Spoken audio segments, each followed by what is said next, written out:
सत श्री अकाल जी। एक बारी दोबारा शुरू करते हैं। अज विसाखी का दिन आ ते मेरे वालों तुहानू सारिਆਂ ਨੂੰ विसाखी दियां बहुत बहुत मुबारकां। ते ये दिन अज बहुत इंपॉर्टेंट इस करके भी आ बिकॉज अज दे दिन श्री गुरु गोबिंद सिंह जी ने खालसा पंथ साजिया सी। साडे पंथ दी अज दे दिन स्थापना हुई सी। सो इस करके साडे लई बहुत बहुत महत्वपूर्ण दिन है ये खालसा पंथ। जिन्ना कि मैं समझदा, देखो गल्लां आपां ये इस करके कर रहे हैं क्योंकि कदे कदे ये जरूरी हुंदा, ये जरूरी हुंदा भी आपां इंट्रोस्पैक्ट भी करिए, आपदे अंदर भी झाती मारीए। खालसा पंथ साजिया गुरु साहब दा साडे याद रह गया, पंथ याद रह गया। पंथ क्यों साजिया गया ये गल किसे दे याद नहीं। ये इस करके गल जरूरी है ये करनी क्योंकि असीं भुल्ले फिरदे हैं भी पंथ क्यों साजा गया सी। सिर्फ सानू पंथ याद रह गया तो उस पंथ दे चक्कर च असीं आपदे आप नूं इन्ना ज़्यादा गुमराह करन लग गए, या साडे लोग सानू या साडे आगू सानू गुमराह करन लग गए। असीं भुल ही गए भी Khalsa Panth was created to serve the humanity. इंसानियत नूं, इंसानियत दी रखिया लई, इंसानियत दे लई काम करन खातर यह पंथ साजा गया सी। पर वो गल्लां किसे दे याद नहीं। असीं आपस च लड़ी जाने आ, असीं एक दूजे दियां लत्तां खिच्ची जाने आ। मैं तुहानूं एक उदाहरण देनी चाहना, इहनूं ध्यान नाल सुणिओ। एक गल दोबारा करते हैं आपां भी जदों किसे नूं कोई मैडिकल प्रॉब्लम हुंदी आ या वो डॉक्टर कोले जांदा तां उत्थे उहदे ऑपरेशन होना होवे उहदे कई प्रकार दे टैसट कीते जांदे आ।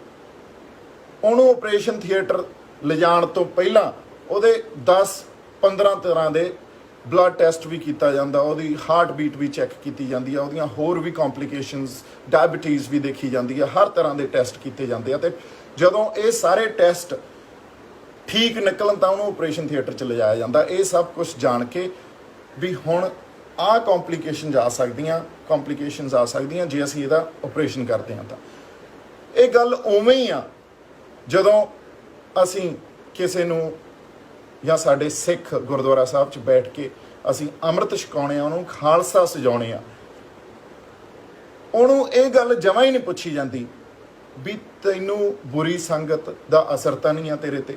ये गल नहीं पुछी जाती भी तेरे च कोई लालच तां नहीं आ, काम क्रोध लोभ मोह हंकार इन्हां चीज़ां ते तेरा किन्ना क कंट्रोल आ।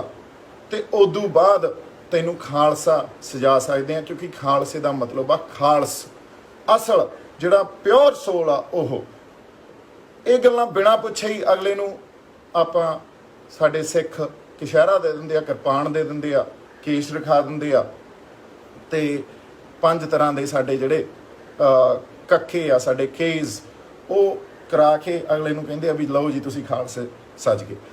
खालसे आए किवें सज गए, मैनूं ये गल दसो। खालसा सजना वो बंदा खालसा किवें हो सकदा जिहदियां आदतां माड़ियां होण, उदे उहनूं तुसीं अमृत तां छकाता, पर उहदियां जिहड़ियां आदतां ते वो किवें कंट्रोल करूगा, वो किवें बदलूगा, ये गल जमा ही नहीं ध्यान दित्ती जांदी। तां मैं इस करके यही गल कर रहा, सानू आपदे अंदर भी झाकण दी जरूरत आ, साडी कौम नूं आपदे अंदर झाकण दी जरूरत आ।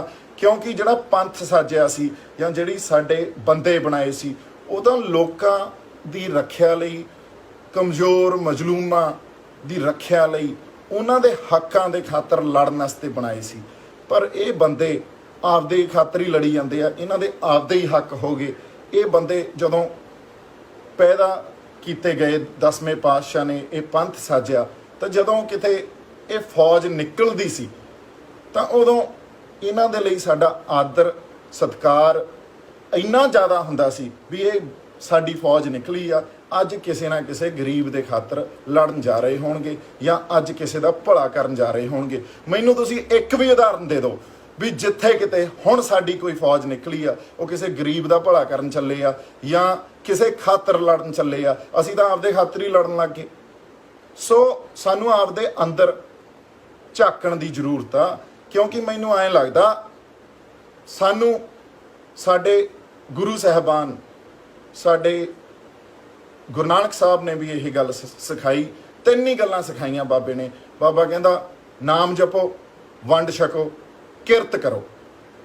ਤੁਸੀਂ ਮੈਨੂੰ ਇੱਕ ਗੱਲ ਦੱਸੋ ਵੀ ਇਹ ਗੋਲਕਾਂ ਤੇ ਪਲਣ ਵਾਲੇ ਬਾਬੇ ਕਿਹੜੀ ਕਿਰਤ ਕਰਦੇ ਆ?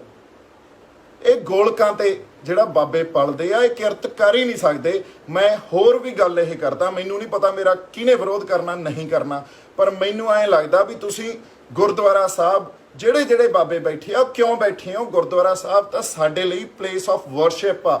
ਅਸੀਂ ਉੱਥੇ ਜਾ ਕੇ ਨਤਮਸਤਕ ਹੁੰਨੇ ਆ ਸ਼੍ਰੀ ਗੁਰੂ ਗ੍ਰੰਥ ਸਾਹਿਬ ਦੇ ਅੱਗੇ। ਅਸੀਂ ਉੱਥੇ ਜਾ ਕੇ ਪ੍ਰੇ ਕਰਦੇ ਆ ਆਪਦੇ ਗੁਰੂਆਂ ਨੂੰ, ਆਪਦੇ ਬਾਬਿਆਂ ਨੂੰ। ਸਾਡੇ ਜਿਹੜੇ ਸਾਡੇ ਸਤਿਕਾਰਯੋਗ ਜਾਂ ਸਾਡੇ ਪੂਜਨਯੋਗ ਬਾਬੇ ਆ ਉਹਨਾਂ ਨੂੰ ਅਸੀਂ ਪ੍ਰੇ ਕਰਦੇ ਆ ਵੀ ਸਾਨੂੰ ਮਤਬੁੱਧ ਬਖਸ਼ਿਓ, ਸਾਨੂੰ ਚੰਗੇ ਇਨਸਾਨ ਬਣਾਇਓ, ਸਾਨੂੰ ਤੁਸੀਂ ਚੰਗੇ ਰਾਹ ਤੇ ਤੁਰਨ ਦੀ ਹਿੰਮਤ ਦਿਓ। ਤੁਸੀਂ ਉੱਥੇ ਬੈਠੇ ਕੀ ਕਰਦੇ ਹੋ? ਤੁਸੀਂ ਉਹਨਾਂ ਗੋਲਕਾਂ ਤੇ ਕਿਉਂ ਪਲਦੇ ਹੋ? ਤੁਸੀਂ ਕਿਰਤ ਕਰੋ। ਸਾਡੇ ਬਾਬੇ ਨਾਨਕ ਨੇ ਕਿਰਤ ਆਪ ਕੀਤੀ ਸੀ। ਮੇਰੇ ਖਿਆਲ 'ਚ ਬਾਬੇ ਨਾਨਕ ਤੋਂ ਦਲੇਰ, ਬਾਬੇ ਨਾਨਕ ਤੋਂ ਮੋਸਟ ਟਰੈਵਲਡ ਪਰਸਨ ਇਸ ਦੁਨੀਆ 'ਚ ਅੱਜ ਤੱਕ ਨਹੀਂ ਹੋਇਆ, ਕਿਉਂਕਿ ਬਾਬੇ ਨਾਨਕ ਨੇ ਜਿੰਨੀਆਂ ਉਦਾਸੀਆਂ ਕੀਤੀਆਂ, ਜਿੱਧਰ ਨੂੰ ਤੁਰ ਪੈਂਦਾ ਸੀ ਉਹ ਲੋਕਾਂ ਦਾ ਭਲਾ ਹੀ ਕਰਦਾ ਜਾਂਦਾ ਸੀ। ਉਹ ਰਿਫਾਰਮਰ ਸੀ, ਬਹੁਤ ਵੱਡੇ ਰਿਫਾਰਮਰ ਸੀ। ਉਹਨਾਂ ਨੇ ਜਿਹੜੇ ਉਸ ਵੇਲੇ ਸਮਾਜ ਦੀਆਂ ਕੁਰੀਤੀਆਂ ਸੀ ਉਹਦੇ ਅਗੇਂਸਟ ਉੱਠ ਕੇ ਗੱਲਾਂ ਕਹੀਆਂ, ਉਹਦੇ ਅਗੇਂਸਟ ਉੱਠ ਕੇ ਲੜਾਈਆਂ ਕੀਤੀਆਂ। ਤੁਸੀਂ ਦੱਸੋ ਕੀ ਕਰਦੇ ਹੋ?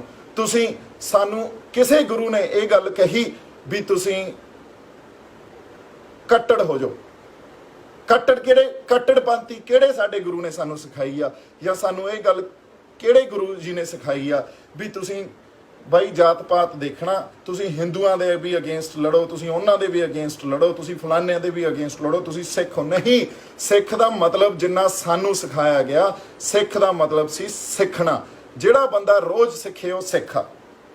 ਤੇ ਖਾਲਸਾ ਫੌਜ ਉਹ ਫੌਜ ਸੀ ਜਿਨ੍ਹਾਂ ਦਾ ਕਾਮ, ਕ੍ਰੋਧ, ਲੋਭ, ਮੋਹ, ਹੰਕਾਰ ਦੇ ਉੱਤੇ ਵਸ ਸੀ। ਉਹ ਇਹਨਾਂ ਚੀਜ਼ਾਂ ਤੋਂ ਦੂਰ ਸੀ। ਉਹ ਇੱਕ ਪਿਓਰ ਹਿਊਮਨ ਬੀਇੰਗ ਦੀ ਫਾਰਮ ਆ, ਉਹਨੂੰ ਖਾਲਸਾ ਕਿਹਾ ਗਿਆ। ਤੁਸੀਂ ਮੈਨੂੰ ਇੱਕ ਗੱਲ ਦੱਸੋ, ਕਿੱਥੇ ਆ ਉਹ ਪਿਓਰ ਹਿਊਮਨ ਬੀਇੰਗ ਦੀ ਫਾਰਮ? ਇਹੋ ਜਿਹੇ ਸਾਡੇ ਖਾਲਸਿਆਂ ਨੂੰ ਮੈਂ ਜਾਣਦਾ, ਹਜੇ ਵੀ ਜਾਣਦਾ, ਜਿਹੜੇ ਆਪਦਾ ਕੰਮ ਕਰਦੇ ਆ, ਕਿਰਤ ਕਰਦੇ ਆ ਤੇ ਲੋਕ ਭਲਾਈ ਕਰਦੇ ਆ, ਇਨਸਾਨੀਅਤ ਦੀ ਖਾਤਰ ਲੜਦੇ ਆ। ਉਹ ਬੰਦੇ ਐਜੂਕੇਟਡ ਬੰਦੇ ਆ, ਕਿਉਂਕਿ ਅਸੀਂ, ਮੈਨੂੰ ਐਂ ਲੱਗਦਾ 1984 ਤੋਂ ਬਾਅਦ 2002, 2003, 4, 5 ਤਾਈਂ ਕੋਈ ਬੰਦਾ ਐਜੂਕੇਸ਼ਨ ਲੈਵਲ ਤੇ ਜਾਂ ਇੰਟੈਲੈਕਚੁਅਲ ਲੈਵਲ ਤੇ, ਇੰਟੈਲੈਕਟ ਖਤਮ ਹੋ ਗਈ, ਐਜੂਕੇਸ਼ਨ ਖਤਮ ਹੋ ਗਈ। ਅਸੀਂ ਸਿਰਫ ਝੋਟੇ ਕੁੱਟੀ ਪੈਦਾ ਕੀਤੇ ਆ। ਅਸੀਂ ਕੋਈ ਚੰਗੀ ਸੋਚ ਰੱਖਣ ਵਾਲੇ ਬੰਦੇ ਪੈਦਾ ਹੀ ਨਹੀਂ ਕਰ ਸਕੇ। ਸਾਡੀ ਕੌਮ ਨੂੰ ਆਪਦੇ ਅੰਦਰ ਝਾਕਣ ਦੀ ਜ਼ਰੂਰਤ ਆ, ਬਹੁਤ ਜ਼ਿਆਦਾ ਜ਼ਰੂਰਤ ਹੈ। ਇੰਟਰਸਪੈਕਸ਼ਨ ਦੀ ਜ਼ਰੂਰਤ ਆ, ਕਿਉਂਕਿ ਤੁਸੀਂ ਬਹੁਤ ਸਾਡੇ ਚੰਗੇ ਵੀ ਬੰਦੇ ਹੋਵੋਗੇ, ਸਾਡੇ ਬਹੁਤ ਅਸਲ ਖਾਲਸੇ ਵੀ ਬੈਠੇ ਹੋਵੋਗੇ, ਪਰ ਇਸ ਗੱਲ ਦੇ ਨਾਲ ਨਾਲ ਇਹ ਗੱਲ ਵੀ ਬਹੁਤ ਜ਼ਿਆਦਾ ਮੇਰੇ ਖਿਆਲ 'ਚ ਸੋਚਣ ਨੂੰ, ਸਾਨੂੰ ਚਿੰਤਨ ਕਰਨ ਨੂੰ ਮਜਬੂਰ ਕਰ ਦਿੰਦੀ ਆ ਵੀ ਕੁਝ ਬੰਦੇ ਸਾਡੇ ਉੱਥੇ ਚੰਗੇ ਨਹੀਂ ਵੀ ਆ। ਤੇ ਜਿਹੜੇ ਨਹੀਂ ਚੰਗੇ, ਜਿਹੜੇ ਨਹੀਂ ਜਿਹੜੇ ਖਾਲਸੇ ਨਹੀਂ ਆ, ਉਹਨਾਂ ਬੰਦਿਆਂ ਦਾ ਸੁਧਾਰ ਕੀਤਾ ਜਾਣਾ ਚਾਹੀਦਾ। ਮੈਂ ਕਿਸੇ ਘਟਨਾ ਨੂੰ ਲੈ ਕੇ ਉਸ ਗੱਲ ਤੋਂ ਉਤਸ਼ਾਹਿਤ ਹੋ ਕੇ ਗੱਲ ਨਹੀਂ ਕਰ ਰਿਹਾ। ਮੈਂ ਸਿਰਫ ਇਹ ਸਾਰੀਆਂ ਗੱਲਾਂ ਤੋਂ ਇਹ ਸੋਚ ਕੇ ਗੱਲ ਕਰ ਰਹੇ ਹਾਂ ਵੀ ਸਾਨੂੰ ਇੰਟਰਸਪੈਕਸ਼ਨ ਦੀ ਜ਼ਰੂਰਤ ਆ। ਸਾਨੂੰ ਜ਼ਰੂਰਤ ਆ ਸਾਡੀ ਕੌਮ ਨੂੰ। ਇੱਕ ਵੀ ਰਿਲੀਜੀਅਸ ਲੀਡਰ, ਇੱਕ ਵੀ ਗੱਲੇ ਤੇ ਪਲਣ ਵਾਲਾ ਬਾਬਾ ਮੈਨੂੰ ਇਹ ਕਹਿੰਦਾ ਦਿਖਾ ਦਿਓ ਵੀ ਪੜ੍ਹੋ, ਐਜੂਕੇਸ਼ਨ ਹੋਣੀ ਤੁਹਾਡੇ ਕੋਲੇ ਬਹੁਤ ਜ਼ਰੂਰੀ ਆ, ਤੁਹਾਡੇ ਕੋਲੇ ਇੰਟੈਲੈਕਟ ਹੋਣਾ ਬਹੁਤ ਜ਼ਰੂਰੀ ਆ, ਤੁਸੀਂ ਤਰਕ ਵਿਤਰਕ ਕਰਨ 'ਚ ਤੁਹਾਡੀ ਕਾਬਲੀਅਤ ਹੋਵੇ, ਤੁਸੀਂ ਰੈਸ਼ਨਲ ਸੋਚ ਰੱਖਦੇ ਹੋ। ਤੁਸੀਂ ਤਾਂ ਸਾਨੂੰ, ਜਿਵੇਂ ਪਹਿਲਾਂ ਬਾਬੇ ਨਾਨਕ ਨੇ ਗੱਲਾਂ, ਸਨਾਤਨ ਧਰਮ ਉਦੋਂ ਬਹੁਤ ਜ਼ਿਆਦਾ ਚਰਚਾ 'ਚ ਸੀ, ਤਾਂ ਬਾਬੇ ਨੇ ਉਹਦੇ ਅਗੇਂਸਟ ਜਾ ਕੇ ਰਿਫਾਰਮਸ ਦੀ ਗੱਲ ਕੀਤੀ ਉਹਨਾਂ ਨੇ। ਕਿਉਂਕਿ ਜਦੋਂ ਇਹ ਗੱਲ ਸੋਚਣ ਵਾਲੀ ਆ ਵੀ 1469 ਤੋਂ ਲੈ ਕੇ ਅਸੀਂ 550 ਵਰ੍ਹਾ ਸਾਡੀ ਕੌਮ ਨੇ ਆਪਦੀ ਇੱਜ਼ਤ ਬਣਾਉਣ ਨੂੰ ਲਾਤਾ, ਤੇ ਤੁਸੀਂ 2 ਦਿਨਾਂ 'ਚ ਗਵਾ ਦਿੰਦੇ ਹੋ। ਸਾਡੀ ਕੌਮ ਦੀ ਇੱਜ਼ਤ ਹੀ 2 ਦਿਨਾਂ 'ਚ ਗਵਾ ਦਿੰਦੇ ਹੋ। ਇਹ ਹੱਕ ਤੁਹਾਨੂੰ ਕਿਹਨੇ ਦਿੱਤਾ? ਤੁਹਾਡਾ ਬਾਣਾ ਇਹ ਨਹੀਂ ਸਾਨੂੰ ਮੇਰੇ ਖਿਆਲ 'ਚ ਦੱਸਦਾ ਵੀ ਤੁਸੀਂ ਖਾਲਸੋਂ। ਤੁਹਾਡਾ ਰਹਿਣੀ ਸਹਿਣੀ, ਤੁਹਾਡੇ ਵਿਚਾਰ, ਤੁਹਾਡੀ ਜਿਹੜੀ ਅੰਦਰ ਭਾਵਨਾ ਇਨਸਾਨੀਅਤ ਦੇ ਲਈ ਲੜਨ ਦੀ, ਉਹ ਦੱਸਣੀ ਚਾਹੀਦੀ ਆ। ਤੁਸੀਂ ਤਾਂ ਜਦੋਂ ਨਿਕਲੋ, ਜਦੋਂ ਕਿਤੇ ਦਿਖੋ, ਉਦੋਂ ਲੋਕ ਨਮਸਕਾਰ ਹੀ ਕਰਦੇ ਦਿਸਣ, ਤੇ ਇਹ ਸੋਚਣ ਅੰਦਰ ਵੀ ਅੱਜ ਕਿਸੇ ਗਰੀਬ ਦੀ ਰੱਖਿਆ ਕਰਨ ਚੱਲੇ ਹੋਣੇ ਆ ਖਾਲਸੇ, ਅੱਜ ਕਿਸੇ ਦੀ ਮਦਦ ਕਰਨ ਚੱਲੇ ਹੋਣੇ ਆ ਖਾਲਸੇ। ਤੁਸੀਂ ਤਾਂ ਸਾਨੂੰ ਵਰਸ਼ੇ ਫੜ ਕਿਰਪਾਨਾਂ ਫੜ ਡਰਾਉਣ ਲਾਤਾ। ਅਸੀਂ ਗੁਰਦੁਆਰਾ ਸਾਹਿਬ ਜਾਂਦੇ ਆ ਮੱਥਾ ਟੇਕਣ, ਉੱਥੇ ਤੁਸੀਂ ਐਡੇ ਵਰਸ਼ੇ ਫੜੀ ਜਿਹੜੇ ਖੜੇ ਹੁੰਨੇ ਹੋ, ਕੋਈ ਚੰਗਾ ਭਲਾ ਬੰਦਾ ਡਰਨ ਲੱਗ ਜੇ, ਕੋਈ ਬੰਦਾ ਉੱਥੇ ਮੱਥਾ ਟੇਕਣ ਗਿਆ, ਉੱਥੇ ਤੁਸੀਂ ਉਹ ਪੰਡਤਾਂ ਵਾਲੀਆਂ ਗੱਲਾਂ ਕਰਨ ਲੱਗ ਗਏ ਵੀ ਮੱਥਾ ਵੀ ਐਂ ਟੇਕਣਾ ਜੀ, ਤੁਸੀਂ ਜੰਮਣਾ ਵੀ ਆਏ ਆ, ਤੁਸੀਂ ਮਰਨਾ ਵੀ ਆਏ ਆ, ਤੁਸੀਂ ਸਭ ਕੁਝ ਸਾਡੇ ਤੋਂ ਪੁੱਛ ਕੇ ਕਰਨਾ, ਤੁਸੀਂ ਹਰ ਗੱਲ ਸਾਨੂੰ ਸਾਡੇ ਥਰੂ ਹੋਣੀ ਚਾਹੀਦੀ ਆ, ਅਸੀਂ ਉਹਨੂੰ ਜੇ ਰਿਕਮੈਂਡ ਕਰਾਂਗੇ ਤਾਂ ਉਹ ਗੱਲ ਠੀਕ ਆ, ਬਾਕੀ ਠੀਕ ਨਹੀਂ, ਇਹ ਗੱਲਾਂ ਠੀਕ ਨਹੀਂ ਆ। ਗੁਰੂ ਸਾਹਿਬ ਤਾਂ 10ਵੇਂ ਪਾਤਸ਼ਾਹ ਜਦੋਂ ਘੋੜੇ ਤੇ ਚੜ੍ਹਦੇ ਸੀ, ਉਹਨਾਂ ਦੀ ਅਰਦਾਸ ਸਿਰਫ ਇੰਨੀ ਕੀ ਹੁੰਦੀ ਸੀ ਵੀ ਹੇ ਸੱਚੇ ਪਾਤਸ਼ਾਹ ਵਾਹਿਗੁਰੂ ਚੜ੍ਹਦਿਆਂ ਦੀ ਲਾਜ ਰੱਖੀ, ਇਦੋਂ ਵੱਡੀ ਤਾਂ ਅਰਦਾਸ ਹੀ ਨਹੀਂ ਸੀ ਬਾਬੇ ਦੀ। ਸੋ ਮੇਰਾ ਇੱਥੇ ਆਉਣਾ, ਇਹ ਗੱਲ ਕਰਨੀ ਕਿਸੇ ਦੇ ਅਗੇਂਸਟ ਨਹੀਂ ਮੈਂ ਗੱਲ ਕਰ ਰਿਹਾ, ਇਹ ਗੱਲ ਕਰਨ ਦਾ ਮਤਲਬ ਜਾਂ ਇਹਦਾ ਮੰਤਵ ਸਿਰਫ ਇਹੀ ਸੀ ਵੀ ਅਸੀਂ, ਸਾਡੀ ਕੌਮ ਇੰਟਰੋਸਪੈਕਸ਼ਨ ਕਰੇ, ਅਸੀਂ ਆਪਦੇ ਅੰਦਰ ਝਾਕੀਏ, ਝਾਤੀ ਮਾਰੀਏ, ਅਸੀਂ ਆਪਦੇ ਬੰਦਿਆਂ ਨੂੰ ਪੈਦਾ ਕਰੀਏ, ਜਿਹੜੇ ਬੰਦੇ ਪੜ੍ਹੇ ਲਿਖੇ ਹੋਣ, ਜਿਹੜੇ ਬੰਦਿਆਂ 'ਚ ਇੰਟੈਲੈਕਟ ਹੋਵੇ, ਜਿਹੜੇ ਬੰਦੇ ਸਟੇਟ ਦੀ ਗੱਲ ਸਮਝ ਸਕਣ। ਕਿਉਂਕਿ ਇੱਕ ਗੱਲ ਯਾਦ ਰੱਖਿਓ ਮਿੱਤਰੋ, ਜਿਹੜੇ ਵੱਡੇ ਵੱਡੇ ਬਾਬੇ ਬਣੇ ਫਿਰਦੇ ਆ ਨਾ, ਜਾਂ ਜਿਹੜੇ ਗੱਲਿਆਂ ਤੇ ਜਾਂ ਗੋਲਕਾਂ ਤੇ ਪਲਦੇ ਆ, ਉਹ ਵੀ ਸਟੇਟ ਸਪਾਂਸਰ ਹੁੰਦੇ ਆ। ਇਹ ਸਾਰੇ ਬਾਬੇ ਸਟੇਟ ਸਪਾਂਸਰ ਆ, ਤੁਸੀਂ ਇਹ ਗੱਲ ਯਾਦ ਰੱਖਿਓ। ਮੈਂ ਤੁਹਾਨੂੰ ਇੱਕ ਗੱਲ ਕਹਿਣਾ ਵੀ ਆਪਦੇ ਆਪ ਨੂੰ ਇੰਨਾ ਉੱਚਾ ਲੈ ਜਾਓ, ਪੜ੍ਹਾਈ ਲਿਖਾਈ 'ਚ ਇੰਨਾ ਉੱਚਾ ਲੈ ਜਾਓ, ਜਾਂ ਸੋਚ ਤੁਹਾਡੀ ਇੰਨੀ ਉੱਚੀ ਹੋਵੇ, ਤੁਸੀਂ ਜਿਹੜੀ ਗੱਲ ਸਮਝਣ ਵਾਲੀ ਆ, ਸਮਝਣ ਵਾਲੀ ਇਹ ਗੱਲ ਆ, ਇੱਕ ਹੁੰਦਾ ਦਿਖਾਵਾ, ਇੱਕ ਹੁੰਦਾ ਉਹ ਸਾਹਮਣੇ ਜਿਹੜਾ ਦਿਖਦਾ, ਉਹਦੇ ਅੰਦਰ ਝਾਕ ਕੇ ਵੀ ਦੇਖ ਸਕੋ ਵੀ ਅਸਲ ਗੱਲ ਕੀ ਹੋ ਰਹੀ ਆ। ਇਹ ਗੱਲ ਬਹੁਤ ਜ਼ਰੂਰੀ ਆ ਸਮਝਣੀ, ਸਾਡੇ ਨੌਜਵਾਨਾਂ ਵਾਸਤੇ ਇਹ ਗੱਲ ਸਮਝਣੀ ਬਹੁਤ ਜ਼ਰੂਰੀ ਆ, ਸਾਡੇ ਲੋਕਾਂ ਵਾਸਤੇ ਇਹ ਗੱਲ ਸਮਝਣੀ ਬਹੁਤ ਜ਼ਰੂਰੀ ਆ, ਸਾਡੀ ਕੌਮ ਵਾਸਤੇ ਇਹ ਗੱਲ ਸਮਝਣੀ ਬਹੁਤ ਜ਼ਰੂਰੀ ਆ। ਕਿਉਂਕਿ ਦੇਖੋ, ਮੈਂ Y I'm talking about our own people and why I'm talking about this introspection, because it's about time, it's high time for us to probably do that introspection and understand why we were created, what is a human being, what is our purpose, what is humanity। ਇਹ ਜਾਤ ਪਾਤ ਧਰਮ ਜਿਹੜੇ ਇਹ ਗੱਲਾਂ 'ਚ ਕੋਈ ਦਮ ਨਹੀਂ, ਦਮ ਸਿਰਫ ਇਨਸਾਨੀਅਤ 'ਚ ਆ। ਕਿਉਂਕਿ ਸਾਡੇ ਬਾਬੇ ਵੀ ਇਨਸਾਨੀਅਤ ਖਾਤਰ ਲੜੇ ਆ, ਅਸੀਂ ਵੀ ਇਨਸਾਨੀਅਤ ਖਾਤਰ ਲੜੀਏ, ਅਸੀਂ ਉਹਨੂੰ ਹੀ ਆਪਦਾ ਧਰਮ ਮੰਨੀਏ, ਉਹੀ ਸਾਡੀ ਜਾਤ ਆ। ਇਦੋਂ ਉੱਤੇ ਮੈਨੂੰ ਨਹੀਂ ਲੱਗਦਾ ਕੋਈ ਹੋਰ ਧਰਮ ਵੀ ਹੋ ਸਕਦਾ ਜਾਂ ਕੋਈ ਜਾਤ ਵੀ ਹੋ ਸਕਦੀ ਆ। ਕਿਉਂਕਿ ਜਦੋਂ ਗੁਰੂ ਤੇਗ ਬਹਾਦਰ ਜੀ ਕੋਲ ਕਸ਼ਮੀਰੀ ਪੰਡਤ ਆਏ ਸੀ, ਉਹਨਾਂ ਨੇ ਇਹ ਨਹੀਂ ਪੁੱਛਿਆ ਸੀ ਵੀ ਤੁਸੀਂ ਕਿਹੜੀ ਜਾਤ ਨੂੰ ਬਿਲੋਂਗ ਕਰਦੇ ਹੋ, ਉਹਨਾਂ ਨੇ ਇਹ ਵੀ ਨਹੀਂ ਕਿਹਾ ਵੀ ਤੁਸੀਂ ਸਿੱਖ ਬਣ ਜਾਓ ਪਹਿਲਾਂ, ਫਿਰ ਮੈਂ ਤੁਹਾਡੇ ਲਈ ਜਾ ਕੇ ਖੜਾ ਹੋਊਂਗਾ ਜਾਂ ਲੜੂੰਗਾ। ਉਹਨਾਂ ਨੇ ਕਿਹਾ ਸੀ ਵੀ ਮੈਂ ਤੁਹਾਡੇ ਨਾਲ ਚੱਲਦਾ, ਜੇ ਤੁਹਾਡੇ ਨਾਲ ਧੱਕਾ ਹੋ ਰਿਹਾ ਕੋਈ ਗੱਲ ਨਹੀਂ, ਮੈਂ ਬੈਠਾ, ਮੈਂ ਤੁਹਾਡੇ ਨਾਲ ਚੱਲਦਾ। ਸਾਡਾ ਜਿਹੜਾ ਅਸਲ ਮੇਰੇ ਖਿਆਲ 'ਚ ਸਪਿਰਿਟ ਆ ਸਾਡੀ, ਉਹ ਆ, ਸਾਡੀ ਕੌਮ ਵੀ ਉਹੀ ਆ। ਤੁਸੀਂ ਲੋਕਾਂ ਨੂੰ, ਜਿਹੜੇ ਪੇਰੈਂਟਸ ਮੇਰੀ ਗੱਲ ਸੁਣਦੇ ਹੁਣ, ਆਪਦੇ ਬੱਚਿਆਂ ਨੂੰ ਪੜ੍ਹਾਓ, ਕਿਉਂਕਿ ਹੁਣ ਬਥੇਰੇ ਝੋਟੇ ਕੁੱਟ ਪੈਦਾ ਕਰ ਲਏ ਆਪਾਂ। ਟਾਈਮ ਆ ਗਿਆ ਜਦੋਂ ਅਸੀਂ ਆਪਦੇ ਆਪ ਨੂੰ ਐਜੂਕੇਟਡ ਬਣਾਈਏ, ਅਸੀਂ ਆਪਦੇ ਆਪ ਨੂੰ ਪੜ੍ਹਾਈਏ, ਅਸੀਂ ਆਪਦੀ ਕੌਮ ਨੂੰ ਇਹ ਸੰਦੇਸ਼ ਦਈਏ ਵੀ ਪੜ੍ਹੋ ਲਿਖੋ ਮਿੱਤਰੋ, ਗੱਲ ਅਸਲ ਪਤੇ ਦੀ ਕਰੀਏ, ਗੱਲਾਂ ਨੂੰ ਸਮਝੀਏ। Education makes a lot of difference in your personality, in your the way you think, the way you probably perceive things in the world. It makes a lot of difference. ਕੱਟੜਪੰਥੀ ਸਾਡੇ ਕਿਸੇ ਗੁਰੂ ਨੇ, ਸਾਡੇ ਕਿਸੇ ਜਿਹੜੇ ਵੱਡੇ ਵੱਡੇ ਸਾਡੇ ਰੋਲ ਮਾਡਲਸ ਆ, ਕਿਸੇ ਨੇ ਨਹੀਂ ਸਿਖਾਈ। ਕਿਉਂਕਿ ਜਿਹੜਾ ਬੰਦਾ, ਤੁਸੀਂ ਇਹ ਦੇਖ ਲਓ, ਪੰਜਾਬ 'ਚ ਅਸੀਂ ਕਿਰਪਾਨਾਂ ਲੈ ਕੇ ਫਿਰਨ ਲੱਗ ਗਏ। ਮੈਨੂੰ ਅੱਜ ਤੱਕ ਪੰਜਾਬ 'ਚ ਰਹਿੰਦੇ ਨੂੰ ਇਹ ਕਦੇ ਨਹੀਂ ਮਹਿਸੂਸ ਹੋਇਆ ਵੀ ਮੈਂ ਕੋਈ ਹਥਿਆਰ ਲੈ ਕੇ ਚੱਲਾਂ। ਜਾਂ ਤੁਸੀਂ ਦੱਸੋ, ਤੁਹਾਨੂੰ ਕਿਸੇ ਨੂੰ ਮਹਿਸੂਸ ਹੋਇਆ ਹੋਵੇ ਵੀ ਪੰਜਾਬ 'ਚ ਤੁਸੀਂ ਕੋਈ ਹਥਿਆਰ ਲੈ ਕੇ ਚੱਲੋ, ਜਾਂ ਸਾਡੇ ਕਿਸੇ ਹਿੰਦੂ ਭਰਾ ਨੇ ਸਾਨੂੰ ਕਦੇ ਅੱਖਾਂ ਦਿਖਾਈਆਂ ਹੁਣ? ਕਦੇ ਨਹੀਂ ਮਹਿਸੂਸ ਹੋਇਆ। ਸੋ ਅਸੀਂ ਸਾਰਿਆਂ ਦੇ ਆ, ਅਸੀਂ ਸਾਰੀ ਇਨਸਾਨੀਅਤ ਦੇ ਆ, ਅਸੀਂ ਹਰ ਕਿਸੇ ਦਾ ਸਤਿਕਾਰ ਕਰਦੇ ਆ, ਅਸੀਂ ਹਰ ਕਿਸੇ ਨੂੰ ਪਿਆਰ ਕਰਦੇ ਆ। ਇਹੀ ਮੇਰੇ ਖਿਆਲ 'ਚ ਸਾਡੇ ਬਾਬਿਆਂ ਨੇ, ਸਾਡੇ ਗੁਰੂਆਂ ਨੇ ਸਾਨੂੰ ਗੱਲਾਂ ਸਿਖਾਈਆਂ। ਸੋ ਦੁਕਾਨਦਾਰੀਆਂ ਦੇ ਪਿੱਛੇ ਨਾ ਲੱਗੋ, ਇਹਨਾਂ ਬੰਦਿਆਂ ਦੇ ਪਿੱਛੇ ਨਾ ਲੱਗੋ। ਆਪਦੇ ਆਪ ਨੂੰ, ਆਪਦੇ ਸੰਸਕਾਰ ਤੇ ਆਪਦੇ ਅੰਦਰ ਜਿਹੜੇ ਮੇਰੇ ਖਿਆਲ 'ਚ ਤੁਹਾਡੇ ਵਿਚਾਰ ਆ, ਉਹ ਇੰਨੇ ਕੁ ਉੱਚੇ ਹੋਣ ਵੀ ਆਪਾਂ ਇਹ ਸਾਰੀਆਂ ਗੱਲਾਂ ਸਮਝ ਸਕੀਏ। ਬਾਕੀ ਗੱਲਾਂ ਬਹੁਤ ਡੂੰਘੀਆਂ, ਮੈਂ ਬਹੁਤ ਟਾਈਮ ਇੰਨਾ ਕੁ ਹੁੰਦਾ ਵੀ ਉਨੀ ਕੁ ਗੱਲ ਕਰ ਰਿਹਾ। ਹੋ ਸਕਦਾ ਤੁਹਾਡੇ ਇਹ ਗੱਲ ਸਮਝ ਆ ਜੇ ਜਿਹੜੀ ਮੈਂ ਤੁਹਾਡੇ ਤੱਕ ਪਹੁੰਚਾਉਣੀ ਚਾਹ ਰਿਹਾ। ਉਹ ਗੱਲ ਦਾ ਸਿਰਫ ਮਤਲਬ ਇਹੀ ਸੀ ਵੀ ਖਾਲਸਾ ਤਾਂ ਕਾਮ, ਕ੍ਰੋਧ, ਲੋਭ, ਮੋਹ, ਹੰਕਾਰ ਤੋਂ ਉੱਤੇ ਹੁੰਦਾ। ਖਾਲਸਾ ਆਪਸ 'ਚ ਨਹੀਂ ਲੜਦੇ, ਇੱਕ ਦੂਜੇ ਦੀਆਂ ਲੱਤਾਂ ਨਹੀਂ ਖਿੱਚਦੇ। ਮੇਰੇ ਖਿਆਲ 'ਚ ਖਾਲਸ ਜਿਹੜੀ ਗੱਲ ਆ ਉਹ ਖਾਲਸੀ ਹੋਣੀ ਚਾਹੀਦੀ ਆ। ਤੁਸੀਂ ਪਲੀਜ਼ ਖਾਲਸ ਰਹੋ। ਤੁਸੀਂ ਪਲੇਸਿਸ ਆਫ ਵਰਸ਼ਿਪ ਆ ਜਿਹੜੀਆਂ, ਦੇਖੋ ਤੁਸੀਂ ਅੱਜ ਦੀ ਡੇਟ 'ਚ ਇਹ ਗੱਲ ਸੋਚਣ ਵਾਲੀ ਆ, ਇਹ ਗੱਲ ਬਹੁਤ ਜ਼ਰੂਰੀ ਆ ਸੋਚਣੀ।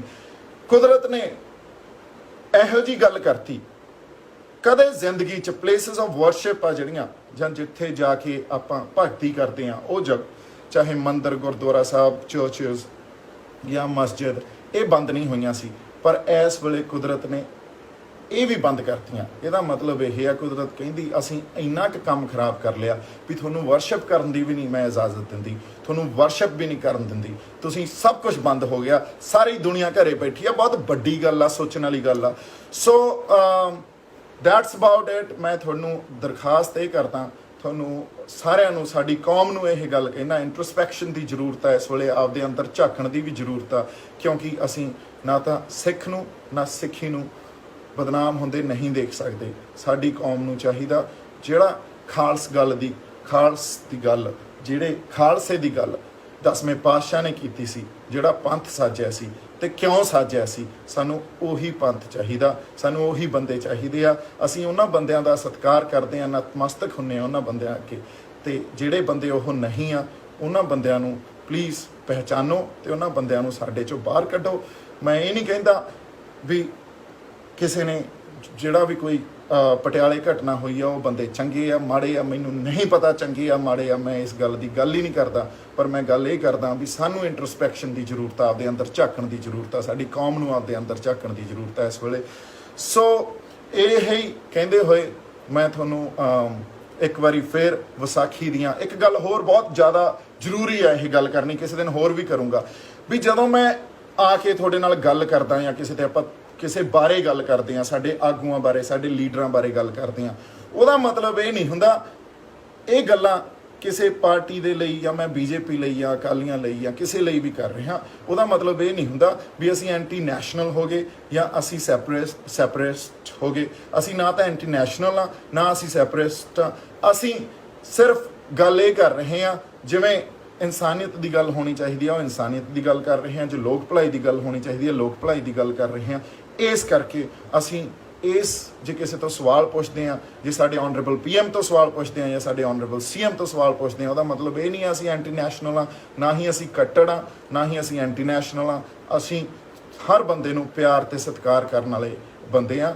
ਅਗਲੀ ਗੱਲ ਇਹ ਆ ਵੀ ਜੇ ਤੁਸੀਂ ਚਲੋ ਇਹ ਗੱਲਾਂ ਆਪਾਂ ਬਾਅਦ ਚ ਕਰਾਂਗੇ, ਹੋਰ ਬਥੇਰਾ ਕੁਛ ਆ ਗੱਲ ਕਰਨ ਨੂੰ। ਮੈਂ ਹੁਣ ਆਪਦੀ ਐਕਸਰਸਾਈਜ਼ ਕਰਨ ਚੱਲਿਆ, ਥੋੜ੍ਹੀਆਂ ਜਿਹੀਆਂ ਸਪ੍ਰਿੰਟਸ ਕਰਦਾ। ਮੈਂ ਤੁਹਾਨੂੰ ਸਾਰਿਆਂ ਨੂੰ ਵੀ ਇਹੀ ਕਰਨਾ, ਤੰਦਰੁਸਤ ਰਹੋ। ਡੈਫੀਨੇਟਲੀ ਅੱਜ ਦੀ ਡੇਟ 'ਚ ਇੱਕ ਮਹਾਮਾਰੀ ਆਈ ਹੋਈ ਆ, ਤੁਸੀਂ ਸੋਸ਼ਲ ਡਿਸਟੈਂਸਿੰਗ ਮੇਨਟੇਨ ਕਰੋ, ਤੁਸੀਂ ਕੁਆਰੰਟਾਈਨ ਮੇਨਟੇਨ ਕਰੋ, ਤੁਸੀਂ ਆਪਦੀ ਸਿਹਤ ਦਾ ਧਿਆਨ ਰੱਖੋ, ਆਪਦੇ ਪਰਿਵਾਰ ਦੀ ਸਿਹਤ ਦਾ ਧਿਆਨ ਰੱਖੋ। ਮੇਰੇ ਵੱਲੋਂ ਬਹੁਤ ਸਾਰਾ ਪਿਆਰ ਤੇ ਸਤਿਕਾਰ। ਸਤਿ ਸ਼੍ਰੀ ਅਕਾਲ।